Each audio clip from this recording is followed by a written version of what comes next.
Hey everyone, this is Nick Daru back with another Magic the Gathering video. Today we're going to be reviewing a deck I'm going to be playing in an upcoming regional champion qualifier, which is black-green Yawgmoth in Modern. We're going to talk about why I picked this deck, a little bit about the card choices I'm making for this deck, and then we're going to also talk about a few tips and tricks for playing Yawgmoth as well. So a little bit about me. I've been playing Modern for 5+ years at this point. I've been playing Magic for almost 15 years. Traditionally, I usually play the Amulet Titan deck, and the decks I'm most comfortable with in Modern are Amulet Titan and Yawgmoth. I'm picking Yawgmoth for this particular event because I think the matchups that my store and our local meta has are a little bit more favorable for Yawgmoth than they are for Amulet. Amulet typically has slightly better matchups against decks like 4-color and maybe Burn, Prowess, stuff like that. Whereas Yawgmoth's typically going to be a little bit better against like Murktide. It's better against Amulet Titan. Yawg's also better against decks like Living End. And I just think overall in general, for my store, it's going to be a little bit of a better choice based on what I've seen. There's also a lot of Hammer at my store. And although Amulet, I think, is also okay against Hammer, I think Yawgmoth is really, really good against Hammer and all the affinity-like decks. So that's why I'm choosing to play Yawgmoth for this upcoming regional qualifier. And it could change between then and now, but right now I'm prepared to bring this deck. I have both prepared if I want to bring either, and we're probably going to play Yawgmoth. The lands in this particular list are probably going to be updated for the event I'm actually going to play in. I'm most likely going to be playing either 5 or 6 fetch lands. I'm considering swapping a 5th fetch land, or the 6th fetch land, for an additional Blooming Marsh, which I saw some people playing in the Star City Games event this past weekend. So I'm considering potentially swapping a fetch for a Blooming Marsh. I have 3 Blooming Marsh here in this list in particular, as part of our lands, just because for budget purposes, I'm not playing the one Boseiju. I can rent 400 tickets on our Mana Traders account. I needed exactly all 400 to get all the rest of the cards for this list. So you should really be playing one Boseiju, which I do have on paper, but for online, I think the difference is going to be marginal, and we're going to just play the 3rd Blooming Marsh in our list. All the other lands are pretty standard. I used to play only 1 Nurturing Peatland because I didn't like the life loss that Peatland offer. Your life total is a really important resource, but I bumped that up to 2. I wound up cutting a Blooming Marsh or like an Overgrown Tomb for a 2nd Peatland because they do get a lot better with Yawgmoth and Urborg, causing you to not lose life when you tap them for mana. The Twilight Mire is super, super important in this deck because the Twilight Mire obviously allows you to make the proper colors. Oftentimes you'll find yourself needing like double green on one turn and like double black or triple black on another turn.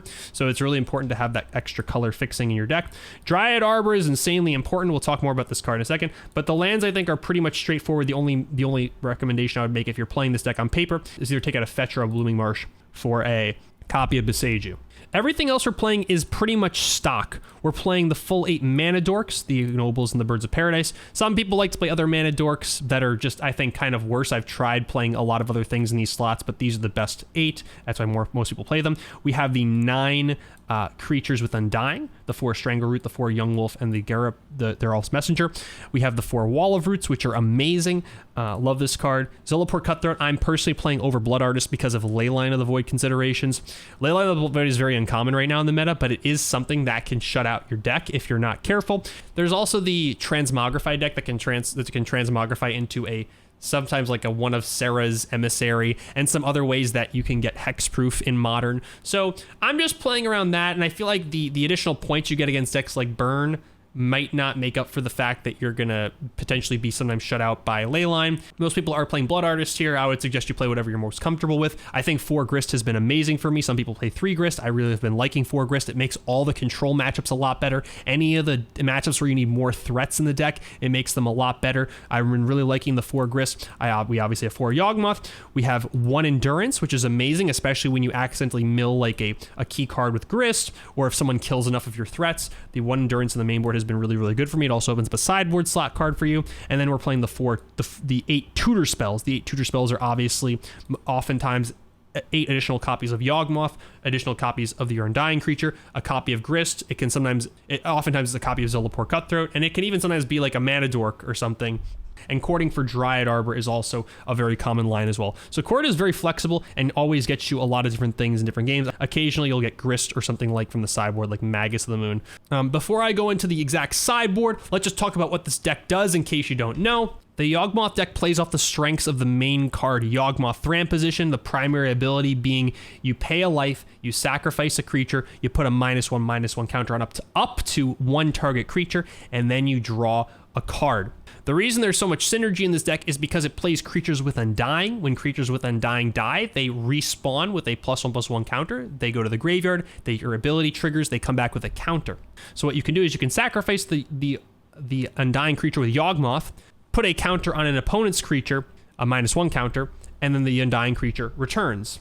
You can then sacrifice your other creatures, such as your Mana Dorks, your Wall of Roots, your creatures that Grist makes, to put a -1/-1 counter back on your Undying creature. To remove the counter, you draw another card from the creature you sacrifice, and then you can now sacrifice the Undying creature again to draw more cards, so you can see how you can accrue a lot of value off this. Not only can you accrue a lot of value off this, you can start killing off opponents' creatures, and you can actually generate loops when you have multiple Undying creatures, because what you can do is one Undying creature can target the other Undying creature that has a counter on it, removing the counter. The one that didn't have the counter can come back, and then you can go back and forth between sacrificing your two Undying creatures, targeting the opposite one, and drawing as many cards as you want. Obviously, there's a limit based on the amount of life you have at your disposal. However, when you introduce a card like Zulaport Cutthroat, which is whenever a creature dies, you gain a life, your opponent loses 1 life, you can actually loop this as many cards as you have in your deck, and you can effectively ping your opponent down to 0 and retain your life total at whatever it is. You can also, even without Zulaport Cutthroat, kill your opponent with a card like Geralf's Messenger, another Undying creature you have that shoots your opponent for 2 whenever it enters the battlefield. So as long as you have more life than your opponent, what you can do is you can loop this creature with another Undying creature. You'll pay 1 life each time you do it, but your opponent's going to take 2 life every other sacrifice, so you're basically shooting yourself and your opponent for the same amount.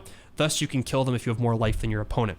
Oftentimes, that's going to happen because people play fetches and stuff in Modern. You're usually going to get in for a little bit of chip damage early in the game with a Yawgmoth or a Strangleroot, guys, and it's very realistic to kill with a Geralf's Messenger trigger, another Undying creature, and a Yawgmoth. That happens very often. Sometimes it's actually realistic to kill with just combat damage. Oftentimes, you can beat him with like 3 power Strangleroot, guys, and clock your opponent for 6 life a turn. Or you have a couple ignoble hierarchs. You're attacking with maybe your Yawgmoth every turn or an insect token every turn. It's very easy to chip away and just play this like weird janky aggro deck against your opponents. So there's a lot of different ways this deck can win. Most of them do require Yawgmoth, but it can also just be a cheap creature deck that keeps shooting in and has these creatures that are just really hard to remove from the battlefield. As for the sideboard slots, there's a lot of cards that are pretty standard and a couple less standard cards I'm playing in here, but the most standard ones that you're usually going to see in every single list are cards like Thoughtseize. Most people are either playing 3 or 4 copies of Thoughtseize. We of course have 4 here. Thoughtseize is amazing against any combo deck you play against, such as Living End, or any type of control deck you're playing against, such as blue-white control. It's decent against 4-color control. It's also good against decks like Amulet Titan, which are sort of combo-esque ramp decks. Any big mana deck, like you could play it against Tron, stuff like that. A very versatile and very, very nice card. Any deck that plays counter magic, it's also very good against, so you could even play it against Murktide. Endurance is very good against any deck that either cares about a 3/4, a flashing 3/4, any deck that cares about either graveyard, so it's decent against things like Death Shadow, control decks where you want to maybe cast spells on your opponent's turn. It's good against Living End. It's good against Murktide. Any deck that's really cares about their graveyard. It's also good against Mill, so you can shuffle your own graveyard back into your deck, and a few others. Force of Vigor is great against the hammer decks and any of the affinity decks in the format. It's pretty good at cleaning up the artifacts and enchantments. Also very, very good against Amulet Titan. Hits Urza Saga, hits Amulet, hits Dryad of the Elysian Grove, hits a lot of the stuff in the Amulet deck that you care about. You can play it against Eldrazi Tron and a few other more niche decks in the format. Necromentia is pretty solid against combo decks like Living End or Amulet Titan that have a key card they're trying to get to that you want to pull out of their deck. Augur of Autumn is a card that most people aren't playing. I personally like it. It's a 1-of that you can tutor up that is really strong against the grindier matchups. Jund, blue-white control, 4-color control, any of these like longer grindier matchups where you might not have as many threats. I like having 1 additional threat that you can board in those matchups. Scavenging Ooze also good for those types of matchups. It's good against Burn. It's a good burn card that you can tutor up to make a big creature that can also effectively block and gain you life every turn. So it's a good tutor for Burn. It's good against the grindier matchups as well. Anything that cares about their graveyard, it's pretty good against. It's kind of a very flexible card. Outland Liberator is that tutor card you're going to want to be able to hedge against things like Pithing Needle or Graft Digger's Cage. So it's a very good tutor to be able to deal with those types of problematic cards against Urza Saga decks. So when someone pops an Urza Saga, you can tutor up your Liberator so that when they go to Pithing Needle, they usually have to Pithing Needle your Outline Liberator. They can't Pithing Needle your Yawgmoth, or you'll just sacrifice the Liberator to pop the Pithing Needle. So it's really good against those types of situations. It can also blow up stuff like Blood Moon and stuff. You don't really care as much about Blood Moon in this deck, but just any other one of targets. Unfortunately, it cannot hit Kaldra's Compliant, which is a really problem card for this deck to deal with, but it can hit most other things that you care about a lot of the time. And then Crime and Punishment is really, really good. Oh, so Crime and Punishment and Magus are left. Crime and Punishment is really, really good against Urza's Saga, specifically the card Urza Saga. It's also just good against Hammer and any deck that makes a lot of creatures. You could play it against any deck that really makes a lot of creatures. Magus of the Moon is specifically for Amulet Titan, but you can also play it against some other decks. You can play it against any Urza Saga deck as well, because it blows up all the Urza Sagas. You can play it against 4-color, but I usually don't, because they have a lot of answers for it. They have Fire Ice, they have Solitude, they have Fury, so it's okay against 4-color. You can bring it in if you need another card to bring in if you don't like a card in your deck, but it's not anything super exciting. That's the sideboard. Last thing I want to talk about is some more advanced tips and techniques with the deck. I have been playing this deck for several months and have done very well in our local events with it, so I want to share some things I've learned and that I've read online as well. And I've listened to a bunch of podcasts about this deck, and I've also done a lot of my own personal gameplay with this deck. When you have Grist, obviously, when you're playing this deck on paper, do make sure you remember to, when you do its +1, make sure to repeat the process. If you do mill a Grist, make sure you do make your insect token, then mill a card. Then if you mill another Grist, you do get to make another insect and also put another loyalty on Grist and mill another card. So just remember to do all those steps when you use Grist +1. When you're sequencing your lands, you often want to take as little damage as possible. It's often really great to fetch a basic if you have a Twilight Mire, because usually when you have a Twilight Mire, you don't have to worry as much about getting dual lands. So when you have a Twilight Mire, you often want to get a basic to go into the Twilight Mire. Additionally, make sure you play your Blooming Marshes early. This is pretty self-explanatory. It's also great to save a fetch for like turn 3 or 4 or 5 if you can, because many times you're going to find yourself in a situation where you're going to want to fetch for a Dryad Arbor in order to sacrifice it to Yawgmoth. Remember, Dryad Arbor you can fetch. It's a great way to get an additional trigger off Yawgmoth to dig cards deeper, especially if you have an Undying Dude but not a second Undying Dude. It helps you dig deeper.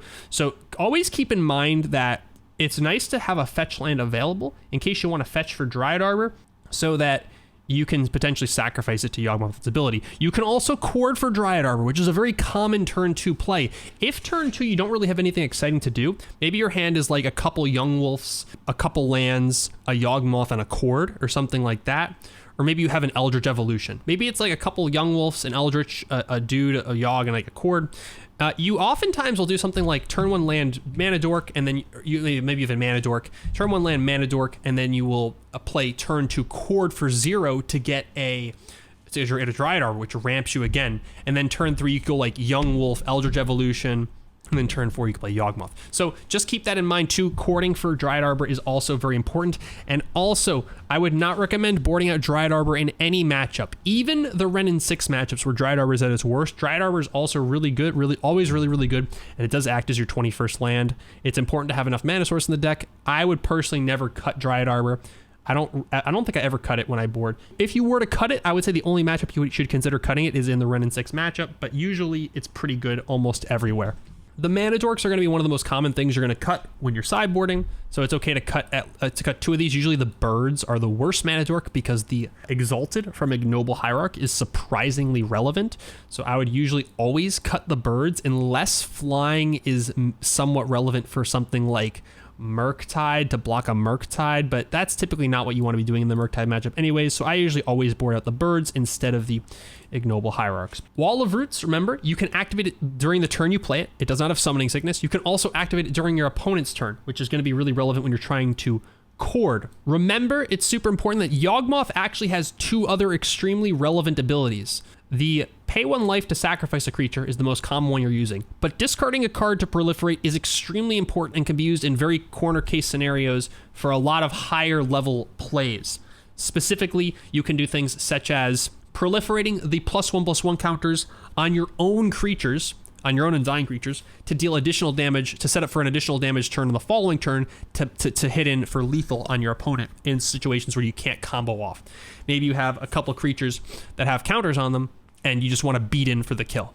You can also proliferate the -1s on your opponent's creatures, which I have done. Sometimes you want to stack a -1 on like maybe a Stoneforge Mystic or a Mother of Runes or a Giver of Runes or a couple things that have like 2 toughness, Magus of the Moon, and then you proliferate them all at the same time to avoid losing maybe too much life instead of and to avoid stacking unnecessary creatures. You can sometimes use the discard effect to proliferate and do that. You can use proliferate to proliferate your Grist, a loyalty counter, which could potentially ultimate. And that's also another way you can win in this deck, by the way, is the Grist Ultimate. I should have mentioned that before. Grist Ultimate, very, very good in this deck. Comes up a lot more than you'd think it would, especially against control. Very, very strong ability to kill an opponent. It can oftentimes do anywhere from like 3 up to like 12 damage. You'd be surprised at how much damage the Grist Ultimate can do. Proliferating your own Grist, proliferating Chalice of the Void from 1 to 2 is very relevant. Chalice is not super great against this deck anyways, because it comes down too late most of the time. We only have 12 1-drops, and usually you're playing them on turns 1 and 2. So the Chalice doesn't really matter that much, but if you want to proliferate Chalice to 2, it could be fine, 2 or whatever number you want it to be on. Proliferating Chalice is nice, proliferating your own Planeswalkers, and proliferating -1s are usually what you're going to be doing the most frequently.